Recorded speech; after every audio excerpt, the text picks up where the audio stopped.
Tu t'es déjà demandé pourquoi certains deviennent aisés, tandis que d'autres enchaînent les fins de mois difficiles? La réponse pourrait te surprendre, et elle n'a rien à voir avec ce que la plupart des influenceurs te racontent.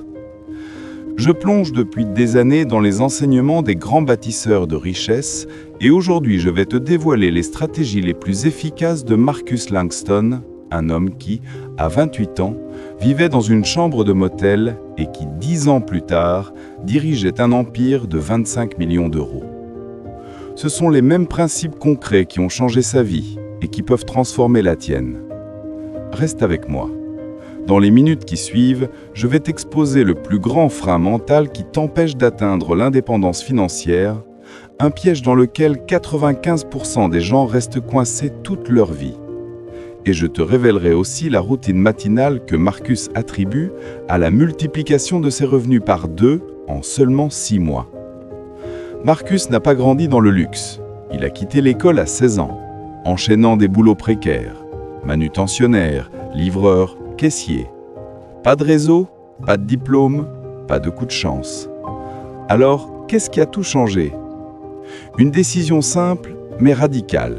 Il s'est mis à étudier non pas les théories, mais les habitudes réelles des personnes prospères.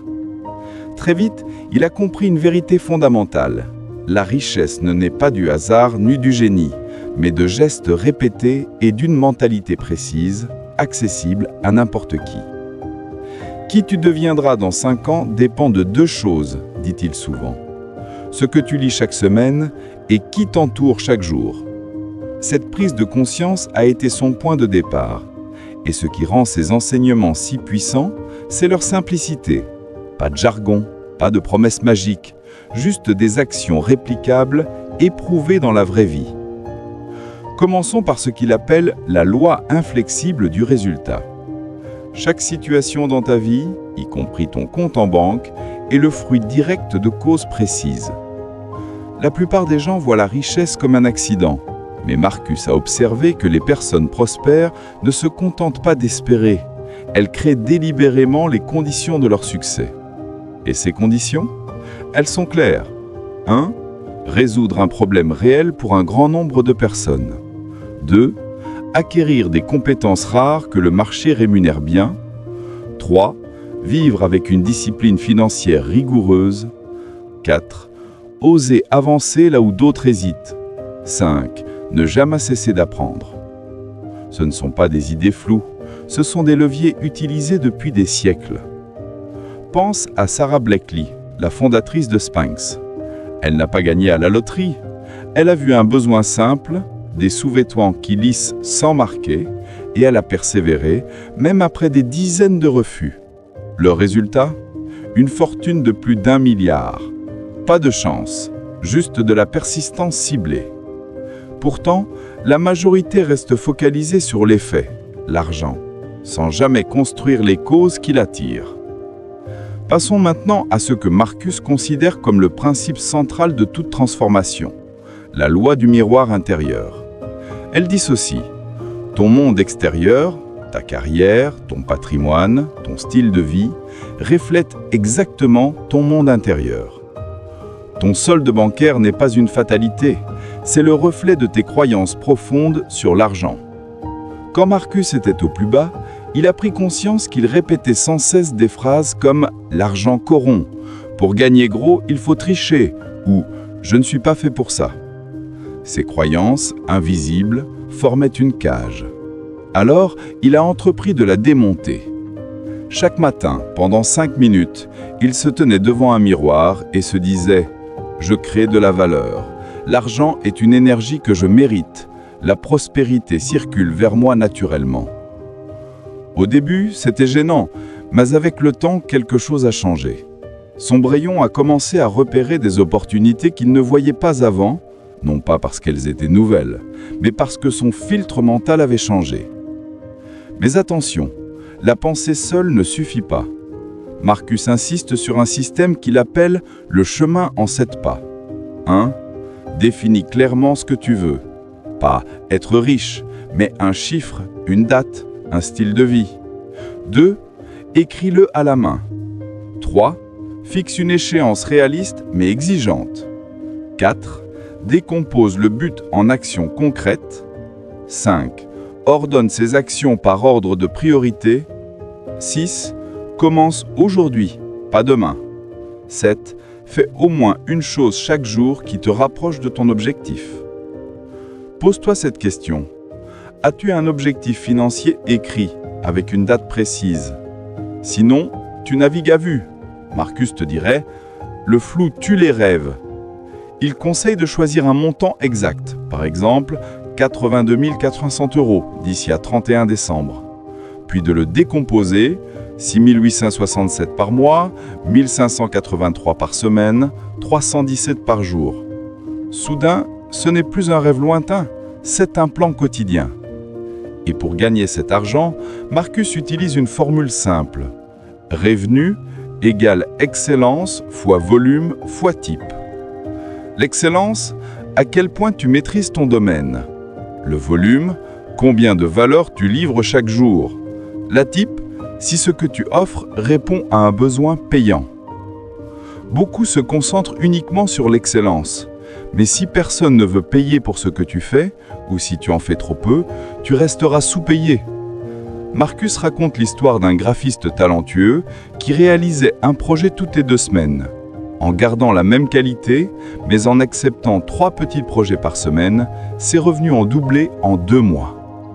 Pour s'assurer cette progression quotidienne, Marcus protège ce qu'il appelle son heure sacrée, les 60 premières minutes de sa journée. 20 minutes de lecture, des livres sur la psychologie, l'économie ou l'entrepreneuriat, 10 minutes pour relire ses objectifs à voix haute, 15 minutes pour planifier ses 3 priorités du jour, 15 minutes d'apprentissage ciblé, une compétence utile à court terme. Rien de spectaculaire, mais répété 300 jours par an, cela crée un écart énorme. Comme il le dit, celui qui lit 12 livres par an dans son domaine devient incontournable en 5 ans. Mais voici la partie la plus difficile. Marcus pratique ce qu'il appelle le regard du zéro. Chaque trimestre, il se pose cette question. Si je devais recommencer aujourd'hui, choisirais-je toujours cette situation? Son emploi actuel? Son partenariat? Son investissement immobilier? Si la réponse est non, il agit, il sort, il pivote, il coupe. Pas par peur, mais par clarté. Il a déjà fermé une entreprise rentable parce qu'elle le vidait de son énergie. Il a vendu un immeuble gagnant parce qu'il détournait son attention de projets plus alignés. Cette capacité à lâcher ce qui ne sert plus est ce qui sépare ceux qui avancent de ceux qui tournent en rond. Beaucoup croient que la richesse naît d'une idée géniale. Marcus, lui, affirme le contraire. Elle naît de la constance dans les fondamentaux. Une amélioration de 2% en communication peut te faire gagner des milliers d'euros en vente. Gagner 1 heure par jour grâce à une meilleure organisation, c'est 365 heures par an, soit presque 10 semaines de travail supplémentaires. Comprendre les bases de la fiscalité peut te faire économiser des dizaines de milliers d'euros. Pourtant, combien de gens investissent dans leur éducation financière? Peu. Marcus consacre 4% de ses revenus à apprendre. Livres, mentors, formations. Pour lui, c'est le meilleur rendement possible. Et une fois l'argent gagné, que faire? Sa formule d'accumulation est minimaliste. 1. Épargner 10% de tout ce que tu gagnes, avant toute dépense. 2. Utilise les enveloppes fiscales, comme l'assurance vie ou le PEA. 3. N'investis que dans ce que tu comprends. 4. Laisse le temps multiplier ton capital. 5. Ne laisse jamais ton train de vie dépasser ta liberté. Pas de trading, pas de crypto-monnaie spéculative, pas de levier risqué, juste la puissance silencieuse de la discipline. Enfin, Marcus identifie l'ennemi numéro 1 de la prospérité, la procrastination. Pas la paresse, mais la tendance à repousser ce qui compte le plus. Sa solution? La règle du premier ouvrage. Chaque matin, identifie la tâche la plus importante, celle qui, si elle est faite, rendra ta journée fructueuse. Puis, fais-la avant de consulter ton téléphone, avant les emails, avant tout.